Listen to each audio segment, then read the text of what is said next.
Bismillahirrahmanirrahim. Assalamualaikum warahmatullahi wabarakatuh. Innal hamdalillah nahmaduhu wa nasta'inuhu wa nastaghfiruh wa na'udzubillahi min shururi anfusina wa min sayyiati a'malina. May yahdihillahu fala mudhillalah wa may yudlilhu fala hadiyalah. Asyhadu an la ilaha illallah wahdahu la syarikalah wa asyhadu anna Muhammadan abduhu wa rasuluhu la nabiyya ba'dah. Allahumma shalli wa sallim ala hadzal nabiyil karim wa ala alihi wa ashabihi wa man tabi'ahum bi ihsanin ila yaumiddin. Wa qala Allah ta'ala fi kitabihil karim, ya ayyuhallazina amanu taqullaha haqqa tuqatih wa la tamutunna illa wa antum muslimun. Ya al-haq adkhilna mudkhala sidqin wa akhrijna mukhraja sidqin wa ja'alna min ladunka sultanan nasira. Ja'al haq wa zahaqal batil innal batila kana zahuqa. Ya alim, Allahumma alimna ma yanfa'una wanfa'na bima 'allamtana wa zidna ilma wa arana al-haqqa haqqa warzuqna ittiba'ah wa arana al-batila batila warzuqna ijtinabah. Rabbi shrah li sadri wa yassir li amri wahlul 'uqdatam min lisani yafqahu qawli. Rabbana innana amanna faghfir lana dzunubana wa qina adzabannar. Amma ba'd. Alhamdulillah, segala puji dan syukur adalah milik Allah, Tuhan semesta alam yang telah menciptakan kita.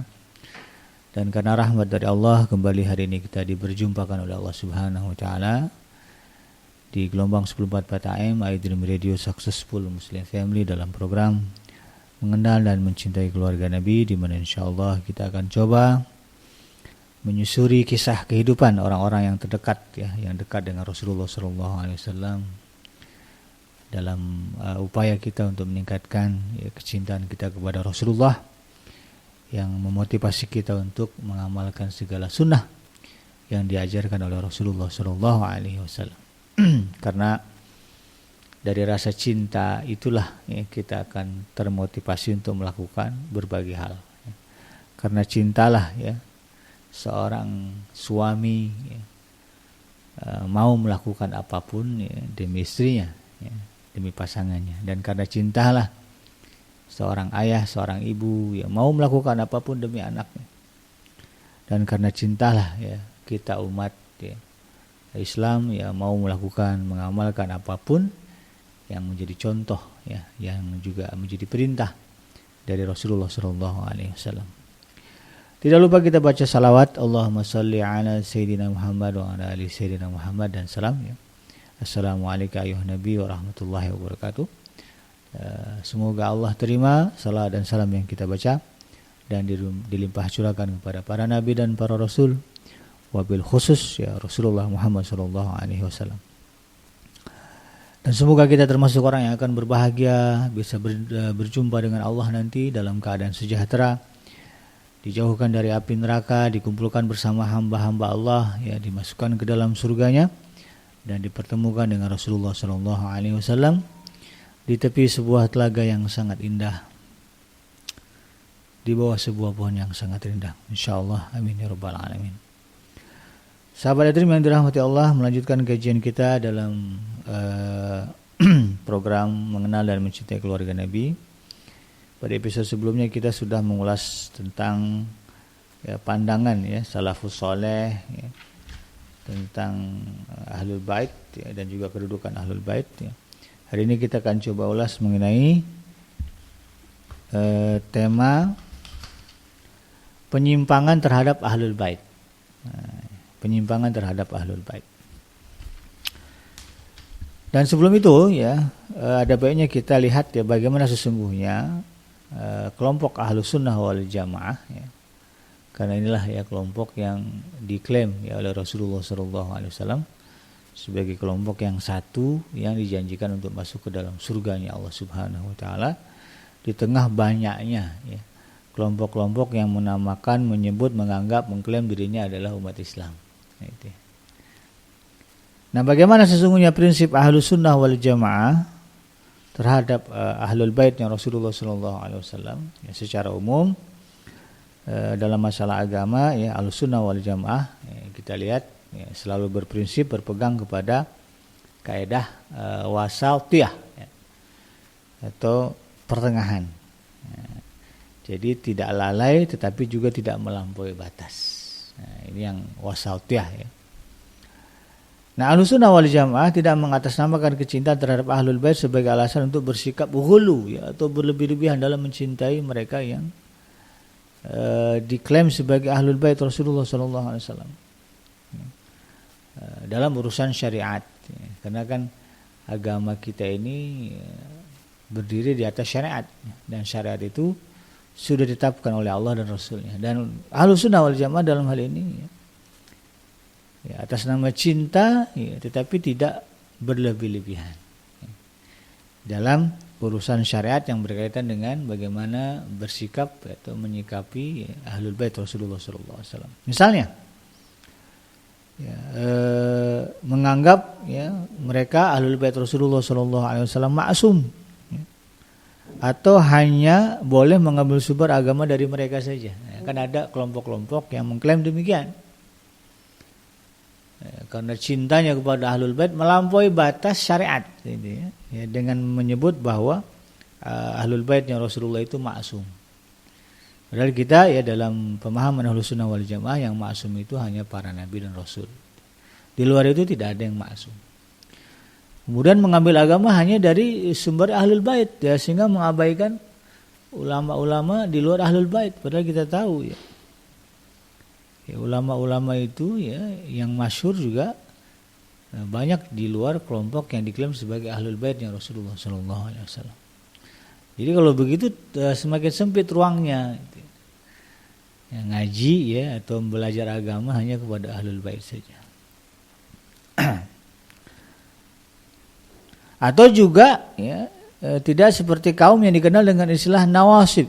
Nah, nawasib ini adalah kaum yang membenci dan memusuhi Ahlul Bait. Satu sisi yang ghulu ini, yang berlebih-lebihan ini ya begitu cintanya kepada Ahlul Bait sampai punya prinsip enggak ngaji kalau bukan gurunya, murabinya Ahlul Bait.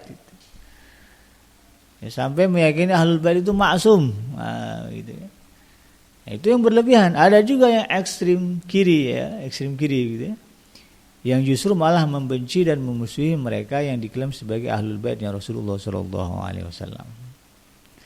Jadi benci kepada Ahlul Bait gara-gara apa? Gara-gara mereka adalah orang yang memiliki garis genetik keturunan ya, Rasulullah sallallahu alaihi wasallam. Ada yang seperti itu, ada. Ya, apa saja yang sumbernya ya, dari mereka yang diklaim sebagai Ahlul Bait dibantah, ya, dibidah-bidahkan, ya, diharam-haramkan. Ya. Disesat-sesatkan ya, itu semua neraka gitu. Ada yang begitu ya. Nah, kita Ahlussunnah wal Jamaah tidak pada posisi itu, tetapi berada di tengah.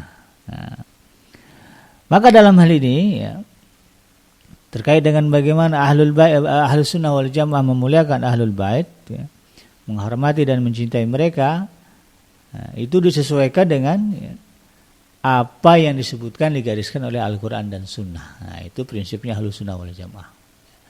Menyikapi, memandang ya, Ahlul Bait Rasulullah SAW, ya, kita ya, yang berada dalam kelompok Ahlussunnah wal Jamaah, landasannya tidak boleh keluar dari apa yang digariskan Al-Quran, dari apa yang digariskan oleh hadis atau Sunnah Rasulullah SAW.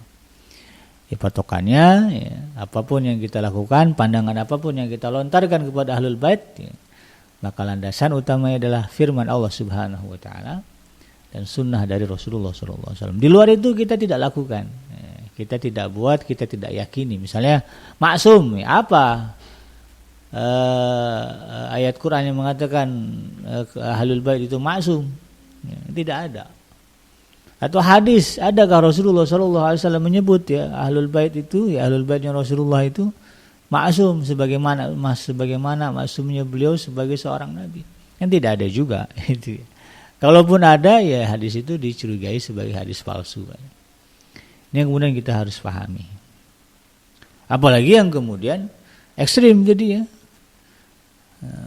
Melarang-larang begitu berguru mengaji kepada mereka yang diklaim sebagai Ahlul Bait. Mana hadisnya, mana Qurannya gitu, yang menyebutkan bahwa keluarga Nabi itu tidak mulia. Bahkan ada ayat yang menyebutkan bahwa ya Rasulullah SAW ya menyebut kalimat Ahlul Bait. Ya Allah menyebut kalimat Ahlul Bait. Berarti kan ada, dan Allah memuliakan Ahlul Bait. Kenapa kemudian kita yang memuliakan Ahlul Bait dilarang-larang gitu? boleh dikatakan sebagai sebuah kesesatan. Ini juga tidak berdasar. Ini yang kemudian kita harus pahami. Nah, dalam hal ini ya, Syekhul Islam Ibnu Taimiyah berkata, mereka ya, maksudnya adalah Sunnah wal Jamaah mencintai ahlul baitnya Rasulullah SAW dan membelanya. Ya, mereka menjaga wasiat Rasulullah SAW yang diucapkannya pada peristiwa Ghadir Khum. Ya. Itu saat beliau berkata, aku ingatkan kalian karena Allah untuk menjaga ahlul baitku. Jadi Syekhul Islam Ibnu Taimiyah saja sampai berpesan ya, tentang gimana pandangan ahlus sunnah wal jamaah, bahwa ya, mereka mencintai ahlul bait ya, dan membelanya ya, atas dasar pesan Rasulullah SAW. Lalu kenapa ada orang yang mengklaim ya bukan murid lah ya, mereka yang menyokong pendapat Ibnu Taimiyah ya, apa kata Ibnu Taimiyah, tapi kemudian mengklaim mencintai ahlul bait itu adalah satu hal yang diada-adakan, satu hal yang tidak berdasar dalam syariat agama. Ini juga tidak benar.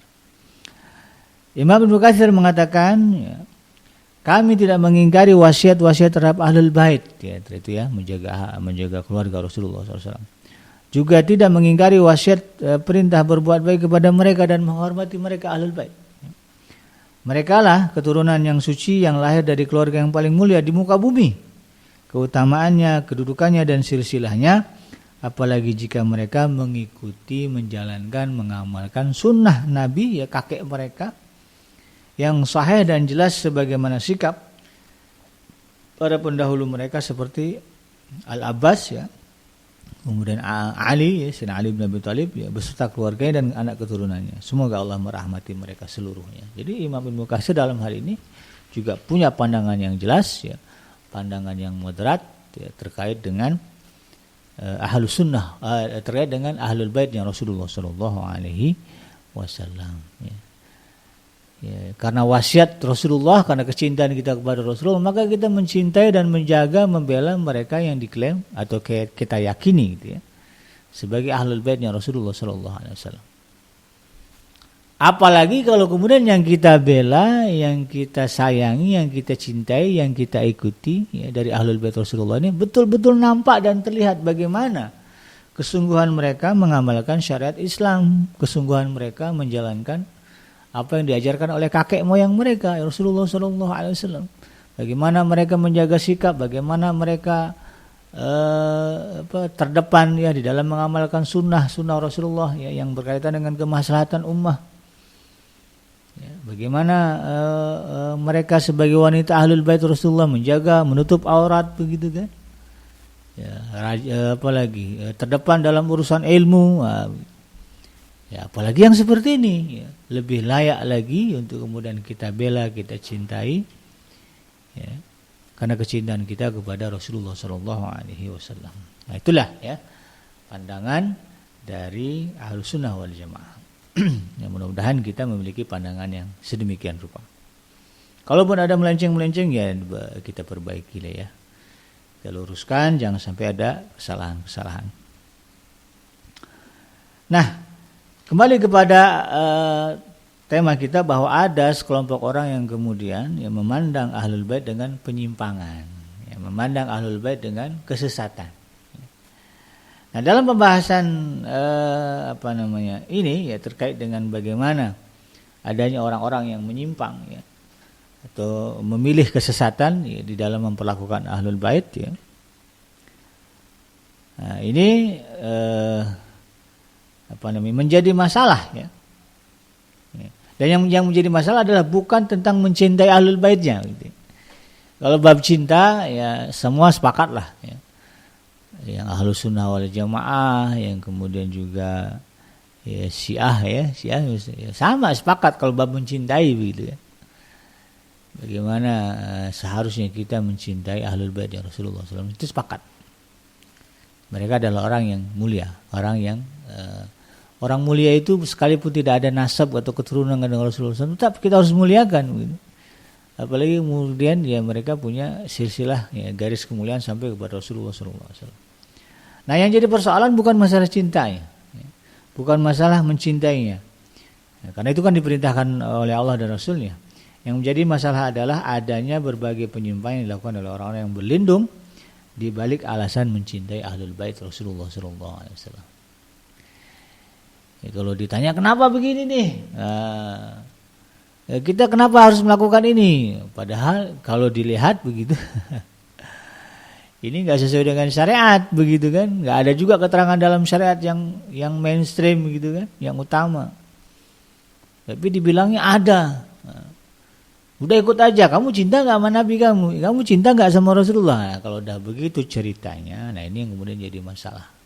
Dan kita ya sebagai orang ya yang ingin ya atau katakanlah setidaknya kita berharap ya masuk ke dalam kelompok Ahlus Sunnah wal Jamaah sebagaimana yang dijanjikan Rasulullah sebagai kelompok yang akan masuk ke dalam surganya Allah dari sekian kelompok yang ada, maka kita harus paham ya, titik-titik mana ya, hal-hal apa yang kemudian ini menjadi sebuah penyimpangan dan ternyata hal itu ya tidak menjadi dasar ya, sebagai sebuah keyakinan yang benar.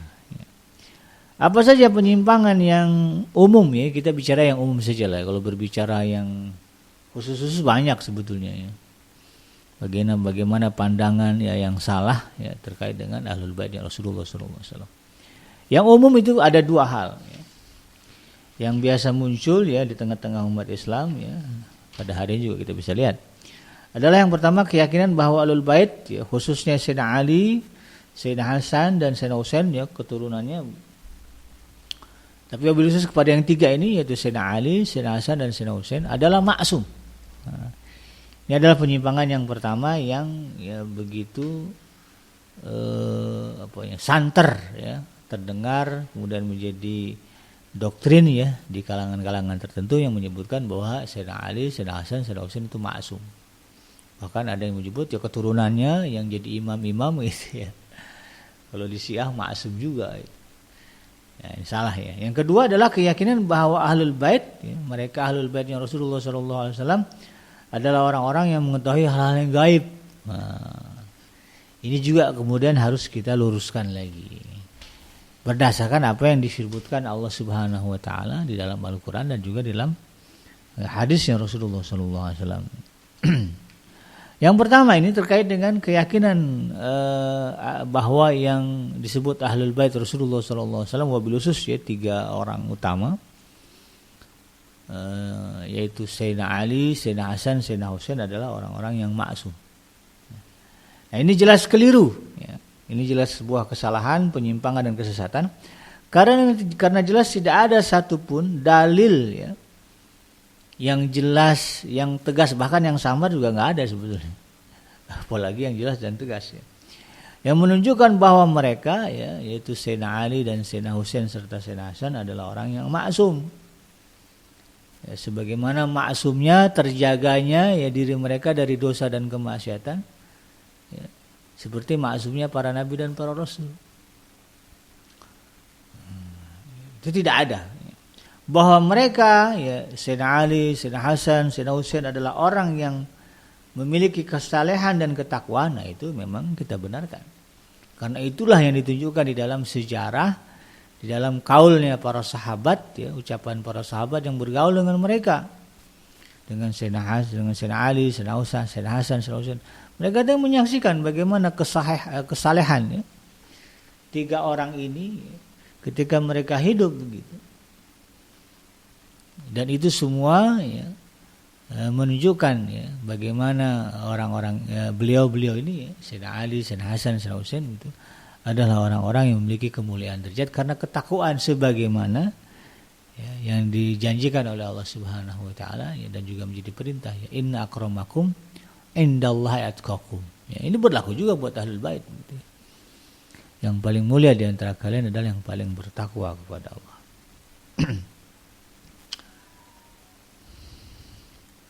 Namun ya, ini kan tadi bicara ya bahwa mereka Ahlul Sayyidina Ali, Sayyidina Hasan, Sayyidina Husain adalah orang yang saleh, orang yang memiliki ketakwaan. Ya.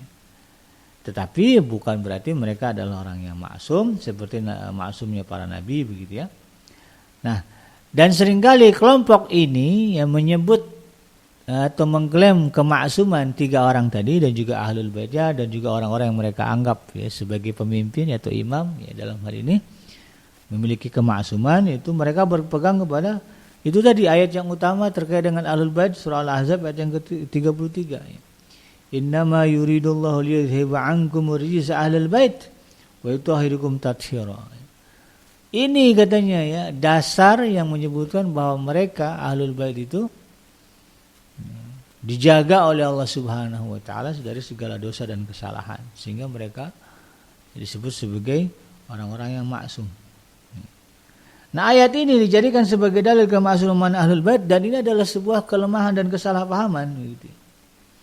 Karena tidak ada pemahaman yang tegas bahwa ayat ini ya, di dalam ayat ini yang terkait dengan ahlul bait itu adalah kalangan yang maksum ya, terbebas dari kesalahan dan dosa.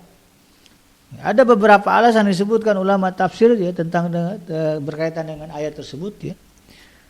Dengan persoalan kemaksuman ahlul bait. Yang pertama, kalimat liyudhiba ankum rijsa ya, kan potong ayatnya begitu ya. Atau Allah hendak menghilangkan kamu dari dosa dari kamu. Itu justru menunjukkan bahwa mereka memiliki dosa dan juga Allah Subhanahu wa taala menghendaki mereka agar jauh dari dosa. Jadi kalau dilihat dari redaksi liyudhiba ankum rijsa agar Allah hendak menghilangkan kamu dari dosa, artinya mereka juga punya dosa ahlul baitnya Rasulullah ini. Dan Allah menghendaki, berharap gitu ya, memerintahkan agar mereka menjauhkan diri dari dosa gitu. Jadi kalimat itu message-nya adalah pesan kepada ahlul bait agar mereka menjauhkan diri dari dosa dan kesalahan. Karena gelar atau titel ahlul bait yang mereka sandang. Ingat loh begitu ya. Pemimpinnya apa katakanlah kepala rumah tangga kamu ini adalah seorang nabi, seorang rasul ya, yang pantang baginya melakukan dosa dan kesalahan sampai-sampai Allah jaga begitu kan. Jangan sampai kemudian kamu ya, yang menjadi anak cucunya dengan mudah melakukan pelanggaran dan dosa. Ini pesan khusus Allah Subhanahu wa taala dalam surah Al-Ahzab ini kepada ya, mereka yang mengklaim dirinya sebagai ahlul bait, sebetulnya tanggung jawabnya lebih besar. Sedangkan dulu Rasulullah sallallahu alaihi wasallam selama beliau hidup ya, dari balik begitu ya, dari kecil lah, dari kecil sampai beliau wafat beliau enggak pernah bohong sedikit pun. Tidak ada riwayat hadis yang menyebutkan Rasulullah SAW pernah berbohong. Kalaupun ada orang bilang ada bohong yang dibolehkan, itu bukan bohong dalam artian yang sebenarnya. Misalnya ada riwayat yang menyebutkan Rasulullah ya, bertemu dengan orang yang sedang mengejar ya, seseorang yang mau dibunuhnya. Lalu ketemu sama Rasulullah SAW. Ditanya sama orang ini, kamu lihat orang yang tadi lari gini-gini sini. Nah, Rasulullah kan nggak bisa bohong, tetapi ini penting, nyawa orang ini harus dijaga. Gitu. Nah, maka kemudian Rasulullah SAW mundur satu langkah, lalu kemudian beliau mengatakan, semenjak aku berdiri di sini, aku tidak pernah melihat orang itu. Nah, kalau dibilang bohong ya bukan bohong karena memang betul ya Rasulullah mundur selangkah, ya sejak beliau berdiri di situ beliau memang nggak melihat orang itu. Sebelumnya ngelihat gitu. Kan bukan bohong. Jadi saking sedemikiannya Rasulullah menjaga dirinya tidak mau bohong. Tidak mudah ya. Karena yang akan dipikulnya, yang akan disandangnya adalah sebuah kebenaran sebuah kebenaran yang maha besar yang turun dari zat yang maha besar yang maha agung itu Allah Subhanahu wa taala. Tidak boleh dicemari oleh kebohongan sedikit pun. Nah, lalu kemudian ada orang-orang yang mengklaim sebagai ahlul bait ya, kalau kemudian mudah melakukan kebohongan, ini jauh sekali dari perilaku utama Rasulullah SAW. Apalagi mengatakan ini ada dalilnya, ada ayat, padahal itu tidak ada misalnya. Ini kan sebuah kebohongan. Nabi ngajarin gini-gini, padahal sebetulnya nggak ada. Nah, ini luar biasa sebuah kejahatan yang besar ya bagi mereka yang mengklaim dirinya sebagai ahlul bait. Rasulullah sallallahu alaihi wasallam. Yang kedua terkait dengan penafsiran ayat yang dijadikan sebagai dalil ya bagi mereka yang mengatakan maksumnya ahlul bait Rasulullah sallallahu alaihi wasallam ya. Yang dimaksud dengan kehendak di dalam liyudhiba ankum rijsa itu ya, Allah dia hendak ya. Sesungguhnya Allah hendak menghilangkan ya, dosa dari ahlul bait itu. Yang dimaksud dengan kalimat kehendak di situ ya adalah kehendak yang bersifat syar'i atau iradah syar'iyah. Ya, sebab pada ayat tersebut ada ayat-ayat sebelumnya di mana isinya adalah menunjukkan ya, sejumlah ajaran ya berupa perintah dan larangan dari Allah Subhanahu wa taala ya, yang ditujukan kepada ahlul bait agar mereka jauh dari perbuatan maksiat. Nah, jadi yang dimaksud di situ kembali kepada kalimat liyudhiba itu bahwa Allah hendak mensucikan mereka ahlul bait dari dosa dan kesalahan, kembali kepada ayat sebelumnya yaitu sejumlah perintah dan larangan dari Allah Subhanahu wa taala yang pada intinya adalah yang mengingatkan mereka yang masuk ke dalam kelompok ahlul bait Rasulullah SAW agar juga menjauhkan diri dari dosa dan kesalahan. Bahkan kalau kepada istri istri Rasulullah SAW disebutkan Allah tegas ya. Ya, kalian itu tidak seperti wanita-wanita lain, wanita-wanita muslimah yang lain, karena kalian itu istrinya Rasulullah. Ya, wahai istri-istri Nabi, kalian itu tidak seperti perempuan-perempuan muslimah lain gitu. Jadi mereka harus sadar. Maka demikian pula ketika ada orang-orang yang kemudian ya, secara genetik ya, menjadi orang-orang yang berada dalam darah atau garis keturunan Rasulullah SAW. Ini Allah juga ingatkan, jangan sampai kemudian muncul kesesatan yang dipelopori oleh mereka yang diklaim atau mengklaim dirinya sebagai ahlul bait Rasulullah SAW. Ini kemudian harus dijelaskan. Maka iradah atau kehendak ya di dalam ayat tersebut bukan bersifat iradah qadariyah, yaitu kehendak yang bersifat sebuah ketetapan ya. Ya, bahwa ahlul bait telah ditakdirkan sebagai kelompok yang terhindar dari dosa dan maksiat sebagaimana halnya para nabi dan para rasul. Jadi itu bukan iradah qadariyah ya, yang sifatnya takdir gitu, bahwa yang menaati ahlul bait bersih ya gitu. Enggak punya dosa sehingga mau mabok, mau zina, mau apa, mau judi boleh. Nah, ini salah ini. Ya, karena tidak ada juga dalam riwayat bagaimana ahlul baitnya Rasulullah SAW gitu. Yang utama disebutlah ya Sayyidina Ali, Sayyidina Hasan, Sayyidina Husain punya riwayat mabuk, minum, judi, itu enggak ada. Tapi heran juga ada ya orang-orang yang mengklaim sebagai ahlul bait Rasulullah kemudian merasa bebas melakukan dosa karena haram masuk neraka. Nah, ini sebuah kesesatan yang jauh begitu ya. Sedangkan Sayyidah Fatimah aja kata Rasulullah kalau dia mencuri sayang potong tangannya. Ini yang harus dimunculkan harusnya ya. Menjadi penyeimbang. Nah yang ketiga ya kekeliruan ya dari orang yang mengklaim ahlul bait itu maksum berdasarkan surah Al-Ahzab ayat ke-33 ini dijelaskan bahwa makna ayat tersebut ya diartikan bahwa ahlul bait maksum, maka ada pula ayat yang memiliki makna serupa yang berlaku terhadap para sahabat yang ikut perang Badar.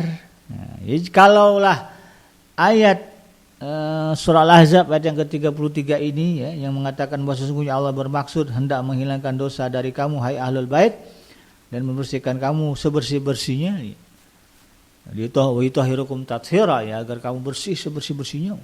Kebayang ya bagaimana Allah membuka ampunan ya bagi mereka yang disebut dengan ahlul bait. Kalau itu dimaknai sebagai sebuah kemaksuman ya, sebagaimana maksumnya para nabi dan para rasul, maka menurut para ulama kalau gitu berlaku juga dong gitu ya ayat yang serupa yang mirip-mirip dengan redaksi surah Al-Ahzab ini, tetapi subjeknya bukan ahlul bait tetapi para sahabat yang ikut perang Badar. Di dalam surah Al-Anfal ayat yang ke-11 ya. A'udzubillahi minasyaitonir rajim. Idz yughashshikumun nu'as amanatan minhu wa yunazzilu 'alaikum minas sama'i ma'an liyutahhirakum bihi wa yudhhiba 'ankumur rijsa syaitan. Sama aja bunyi ayatnya kurang lebih gitu ya. Ada kalimat yang mirip-mirip begitu. Wa liyarbitu 'ala qulubikum wa yuthabbita bihil aqdam. Ya. Ingatlah ya, ketika Allah menjadikan kamu, ya, mereka para sahabat yang ketika itu berada di perang Badar, begitu ya, Allah jadikan mereka mengantuk sebagai satu penentraman dari Allah Subhanahu wa taala, maka Allah menurunkan kepadamu hujan ya, dari langit untuk mensucikan kamu dengan hujan itu dan menghilangkan kamu dari gangguan-gangguan setan, dan untuk menguatkan hatimu dan memperteguh dengannya telapak kakimu. Kan ayatnya janji Allah juga, kehendak Allah juga, tetapi subjeknya adalah para sahabat yang berada di perang Badar. Apakah ini kemudian dimaknai para sahabat maksum? Kan tidak. Gitu ya. Kan ada kalimat juga di situ kan. Yutahhirukum wa yunazzilu 'alaikum minas sama'i ma'an liyutahhirukum bih. Ya. Bahwa Allah kemudian menurunkan hujan, dengan hujan itu Allah bermaksud mensucikan mereka semua. Kalaulah kemudian itu dimaknai sebagai kesuciannya, ya, kesuciannya para nabi dalam adalah kemaksuman, maka harusnya yang maksum juga bukan cuma ahlul bait, ya, tetapi juga sahabat Rasulullah SAW yang hadir di perang Badar. Dan itu ternyata tidak diakui juga ya sama orang-orang yang mengklaim bahwa ahlul baitnya Rasulullah itu maksum. Jadi ini sebuah pemahaman yang perlu diluruskan. Yang kedua ya, yang perlu diluruskan dari keyakinan penyimpangan terhadap ahlul bait adalah ada kelompok yang mengklaim bahwa ahlul baitnya Rasulullah SAW adalah orang-orang yang dibuka hijab tabir ya dari hal-hal yang gaib, sehingga mereka bisa mengetahui hal-hal gaib. Ya. Bisa tahu siapa yang apa yang akan terjadi di masa depan gitu ya. Bisa tahu orang ini masuk neraka apa surga. Ini kan gaib semua gitu ya. Apalah sebutnya hal-hal yang aneh-aneh yang ya, apalagi kalau berbicara kita kaum muslimin di tanah air ya laris banget kayaknya itu ya kalau jualan hal-hal yang gaib-gaib gitu ya. Informasi yang gaib, ada aja yang nonton, ada aja yang percaya. Nah dalam hal ini, ya ini juga terbantahkan langsung dengan firman Allah Subhanahu wa taala di dalam surah Al-An'am ya. Surah Al-An'am ini surah yang ke-6 ya.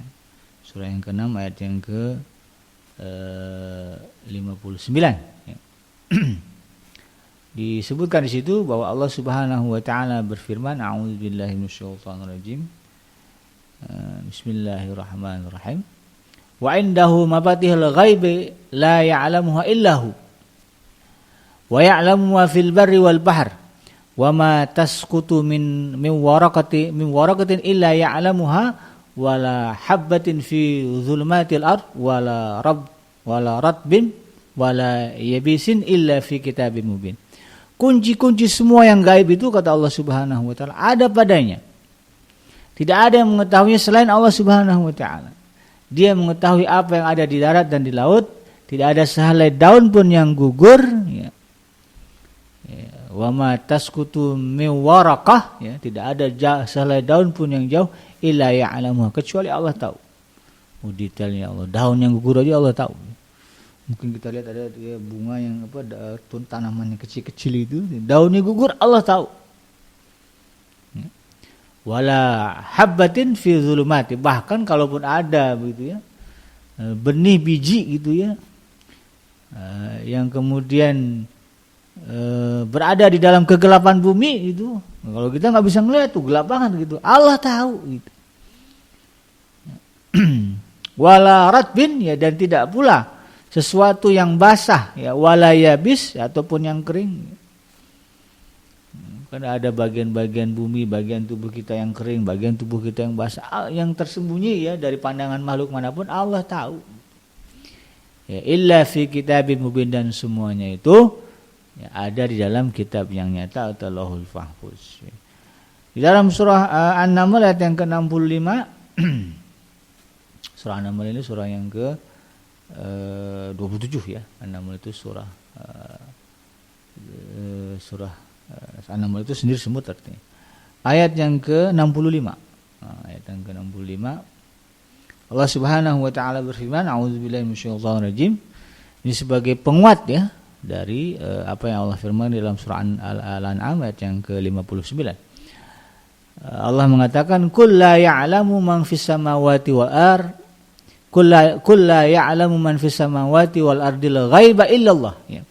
Katakanlah wahai Muhammad, ini Allah memerintahkan kepada Rasulullah sallallahu alaihi wasallam. Katakanlah la ya'lamu man fis samawati wal ardil ghaiba illallah. Tidak ada yang mengetahui siapa yang ada di langit dan siapa yang ada di bumi ya. Tidak ada satupun di langit dan di bumi yang mengetahui sesuatu yang gaib selain Allah Subhanahu wa taala. Wa ma yas'uruna ayyana yub'atsun, dan mereka juga tidak mengetahui kapan mereka akan dibangkitkan. Ini saking gaibnya begitu. Dan hanya Allah saja yang tahu hal-hal yang gaib. Ya, sampai mereka begitu kan ya. Manusia ini juga tidak ada yang tahu ya kapan mereka akan dibangkitkan oleh Allah Subhanahu wa taala. Kapan persisnya enggak ada yang tahu. Jadi ini kan sebagai sebuah ketetapan dari Allah Subhanahu wa taala ya. Di ayat yang surah Al-An'am tadi kan ayat yang ke-59 dikatakan tidak ada dan pada sisi Allah lah kunci-kunci semua yang gaib, tidak ada yang mengetahuinya kecuali Allah sendiri. Dan dia mengetahui apa yang dia ada di daratan di lautan dan tidak selai pun daun yang gugur melainkan dia mengetahuinya pula dan tidak pula jatuh sebutir biji pun dalam kegelapan bumi dan tidak pula sesuatu yang basah atau yang kering melainkan semua tertulis dalam kitab yang nyata. Jadi kata Allah kan dikasih situ ya. Tidak ada sesuatu yang tidak ada satupun yang mengetahui kunci-kunci ya tentang hal-hal yang gaib kecuali hanya Allah, illahu, kecuali Allah saja. Lalu bagaimana kemudian kita bisa meyakini sebagai sebuah kebenaran mereka yang mengklaim bahwa Ahlul Bait Rasulullah tahu yang gaib?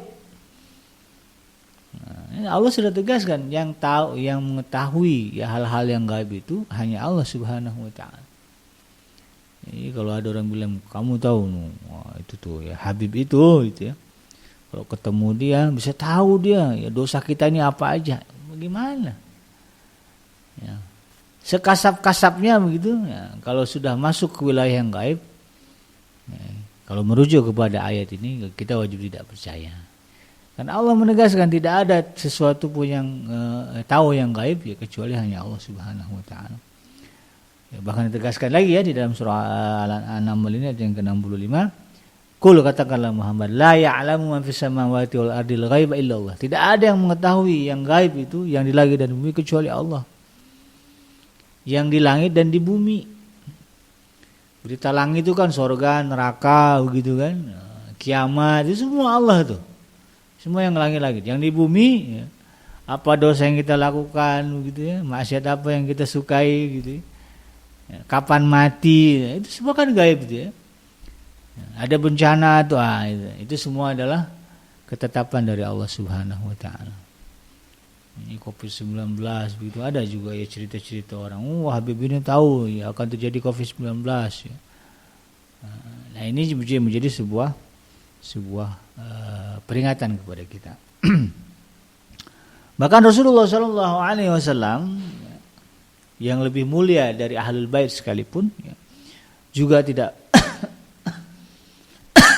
tidak mengetahui ya, perkara yang gaib sebagaimana yang Allah firmankan di dalam surah Al-A'raf ya, surah yang ke-7 ya, surah Al-A'raf ini ayat yang ke-188 ya, 188.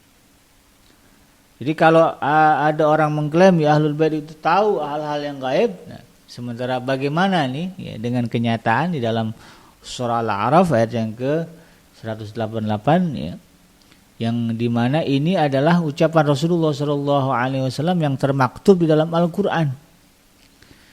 Ya, Allah tulis ya, ucapan Rasulullah itu menjadi sebuah wahyu ya, di dalam Al-Quran. Kul la amliku li nafsi naf'an wala dharran illa ma sya'allah.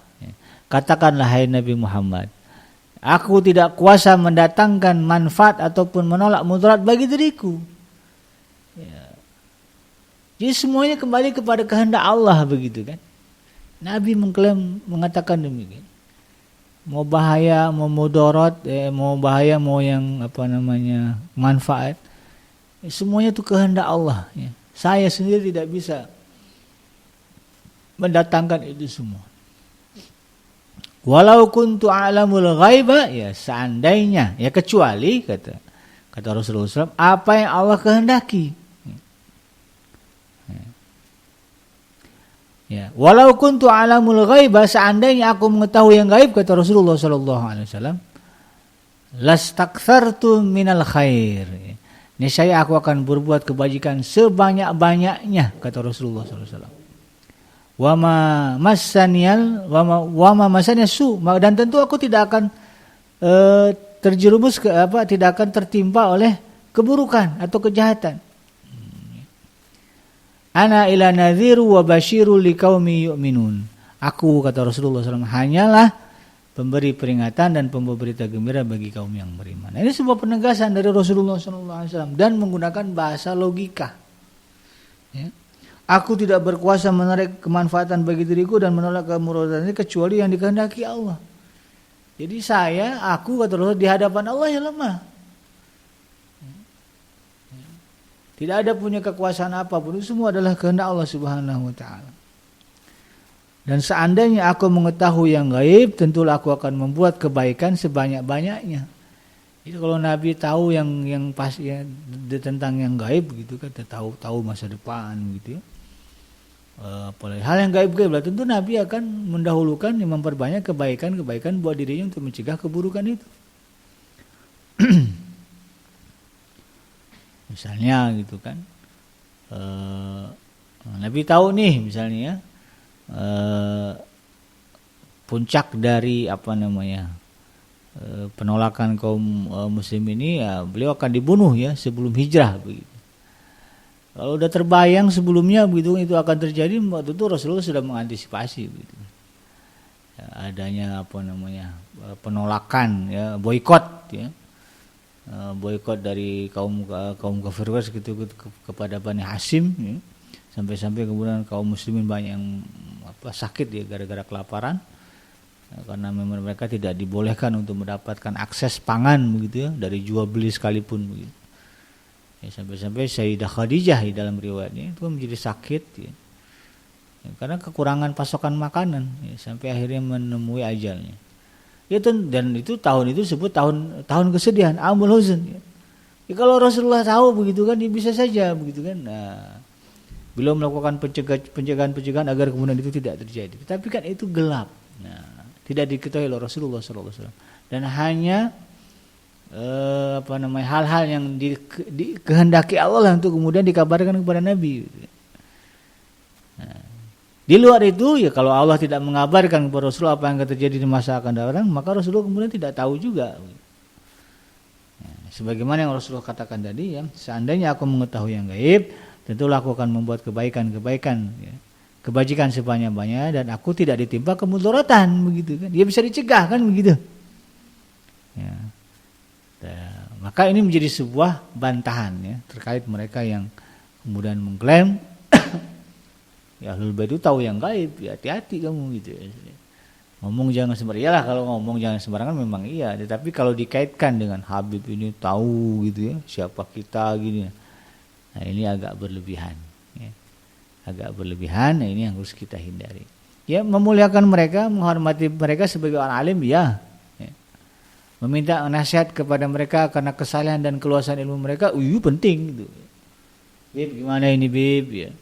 Saya ini mau masukin anak kuliah gitu kan, tapi bingung ngambil jurusan apa. Ini sarannya bagaimana nih Bib? Kita mendengarkan karena kita tahu beliau ya lebih senior, pengalaman hidupnya lebih banyak, ilmunya lebih banyak. Itu dari situ beliau punya nasihat-nasihat untuk anak kita. Tapi itu bukan didasarkan dia tahu nih anak kita ini masa depannya. Ya tidak itu juga, tidak begitu. Ini kemudian kita harus pahami. Agar itu tadi ya, akidah kita tetap lurus sebagaimana yang digariskan oleh Allah Subhanahu wa taala dalam Al-Qur'an. Ini kan sebuah sebuah peringatan dan kalau di istilah BMK itu peringatan dini ya, early warning system ya. Sistem peringatan dini dari Allah Subhanahu wa taala. Memang Allah tahu. Dia Allah Maha tahu kan. Akan ada orang-orang yang kemudian melontarkan keyakinan-keyakinan yang berlebihan ya dan menimbulkan kesesatan ya, merusak akidah yang lurus kepada Allah gitu. Ya kan keyakinan kita yang Maha tahu itu cuma Allah, lalu kemudian kita selipkan ya Ahlul Bait juga tahu. Wah, ini kan jadi sebuah kesesatan. Rasulullah juga tahu, ya tidak, yang Rasulullah saja diperintahkan ini kan mengatakan ya, la amliku li nafsi naf'an illa wala dharan illa masyaallah. Saya tidak bisa mencegah ya kemudaratan dan juga kebaikan ya kecuali itu semua kehendak Allah Subhanahu wa taala. Walau kuntu alamul ghaiba lastaksartu minal khair. Kalaulah saya tahu ya hal-hal yang gaib, tentu saya akan bagaimana caranya ya kebaikan-kebaikan itu terjadi pada diri saya. Ya. Wa ma masannya syu, dan aku tidak akan ditimpa keburukan. Ya, kenapa ada amul huzni ya, tahun kesedihan ya dalam riwayat hidup Rasulullah sallallahu alaihi wasallam. Kalau Rasulullah tahu begitu ya, paman tercinta beliau akan syahid ya, dengan cara yang mengenaskan kan begitu kan. Kita tahu ya di dalam riwayat bagaimana Sayyidina Hamzah ya, bin Abdul Muthalib ya, paman tercinta Rasulullah, karena pembelaannya yang luar biasa ya kepada Rasulullah sallallahu alaihi wasallam terhadap kaum kafir Quraisy. Ya, kita tahu dalam sejarah bagaimana tragisnya ya wafatnya Sayyidina Hamzah ya, oleh Wahsy, budak sahaya dari Sayyidah Hindun yang ketika itu masih kafir. Beberapa luka tombak ya di paha, di perut, kemudian dadanya juga sudah terkoyak ya. Karena jantungnya diambil begitu, dikeluarkan dan dikunyah. Luar biasa. Rasulullah sedih ya, melihat bagaimana kondisi Sayyidina Hamzah. Kalaulah Rasulullah tahu yang merujuk kepada ayat ini surah Al-A'raf ayat yang ke 188, maka tentu Rasulullah akan mencegah itu. Ya udah Hamzah jangan ikut perang, jaga di Madinah. Ya, begitu kan? Tapi kan tidak, Sayyidina Hamzah maju perang. Sampailah kemudian takdir Allah ya, terhadap Sayyidina Hamzah terjadi. Ya, ini menandakan bahwa ya sinkron, ya begitulah pengakuan Rasulullah SAW, dan demikianlah apa yang Allah sebutkan, gariskan di dalam Al-Quran. Ya, oleh karena itu kemudian ya, sedangkan Rasulullah SAW sedemikian rupa, maka kemudian kenapa kita punya keyakinan Ahlul Baitnya Rasulullah SAW ya, bisa melebihi apa yang ya, diketahui oleh kakek moyangnya ya. Itu Rasulullah SAW. Ini penting untuk menjaga akidah kita agar kemudian hidup kita berjalan dengan normal ya, sebagaimana yang Allah gariskan di dalam Al-Quran dan Sunnah. Patokan hidup kita ya bukan apa kata Ahlul Bait ya, bukan kata Habib apa kata Habib. Gua begini, Habib nyuruh gini, nah bukan begitu gitu ya. Patokan kita melakukan ini karena memang demikianlah apa yang Allah gariskan dalam Al-Quran dan Sunnah. Nah, sebaiknya demikian. Ya sebenar-benarnya akidah ya begitu. Nah, ini yang kita harus pahami.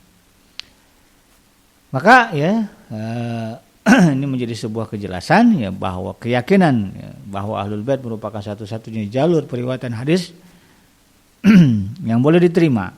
Ya. Ini juga, nah itu yang kedua ya. Ada juga orang yang kemudian mengklaim kalau bicara hadis yang boleh diterima itu hanya jalurnya dari Ahlul Bait misalnya. Di luar Ahlul Bait tidak boleh terima. Ini juga sebuah keyakinan yang tidak benar. Sebab manusia yang dapat diikuti secara mutlak hanyalah Rasulullah SAW berdasarkan dalil-dalil yang tegas. Dan sebaliknya tidak ada dalil serupa yang ditunjukkan kepada Ahlul Bait. Ya. Adapun selain Rasulullah SAW termasuk Ahlul Bait, ya, perkataan dan ucapannya ditimbang berdasarkan kebenaran Al-Quran dan hadis. Dan secara praktis pun Rasulullah tidak membedakan antara para sahabatnya dalam menyebarkan agama dan menyampaikan ajaran Islam. Beliau mengutus Mus'ab bin Umair misalnya ya, mengajarkan Islam ke Madinah ya, padahal kan di situ ada Sayyidina Ali, ada kerabat, ada Abbas ya. Tapi yang diutus ya bukan Ahlul Baitnya, tapi orang lain ya. Ya, karena prinsipnya the right man on the right place. Ya, itu Rasulullah begitu, itu profesional itu begitu. Ya. Menunjuk itu berdasarkan profesionalitas. Ini orang sanggup nih. Ya itu kan pernah ditujukan kepada Abu Hurairah ya. Ketika beliau bertanya, kenapa engkau tidak menunjukku? Ya, Allah mengatakan, engkau tidak akan kuat wahai Abu Hurairah. Karena Rasulullah tahu punya pertimbangan, ya, the right man on the right place. Ya. Orang yang tepat ya, berada di kedudukan atau pekerjaan yang tepat. Dan sebaliknya beliau juga tidak mengkhususkan, ya Rasulullah SAW juga tidak mengkhususkan para ahlul bait itu menjadikan satu-satunya pihak yang berwenang menyebarkan agama Islam sehingga sampai disebut sebagai satu-satunya jalur yang sah dalam periwayatan hadis. Jadi juga kita tidak terima dan kita anggap sebagai sebuah penyimpangan kalau ada orang yang mengklaim hadis yang sahih jalurnya hanya dari ahlul bait Rasulullah SAW. Karena kita tahu ya banyak sahabat Rasulullah SAW yang juga menjadi saksi ucapan Rasulullah begitu, dan juga menjadi saksi tingkah laku, tingkah pola kehidupan Rasulullah SAW. Dan itu ya, kalau jalurnya bisa diterima dan dipertanggungjawabkan kan ada aturannya di dalam meriwayatkan hadis. Ada kriteria ya yang ditetapkan oleh para imam-imam hadis untuk menyatakan hadis ini sahih atau tidak, benar atau tidak. Demikian sahabat At-Tirmidzi yang dirahmati Allah, mudah-mudahan bermanfaat. Yang benar datangnya dari Allah Subhanahu wa taala dan yang salah semata-mata lahir dari kealfaan dan kehilapan saya pribadi. Saya bikin pamit undur. Subhanaka Allahumma rabbana wa bihamdika asyhadu an la ilaha illa anta astaghfiruka wa atubu ilaik. Walhamdulillahirabbil alamin. Wassalamualaikum warahmatullahi wabarakatuh.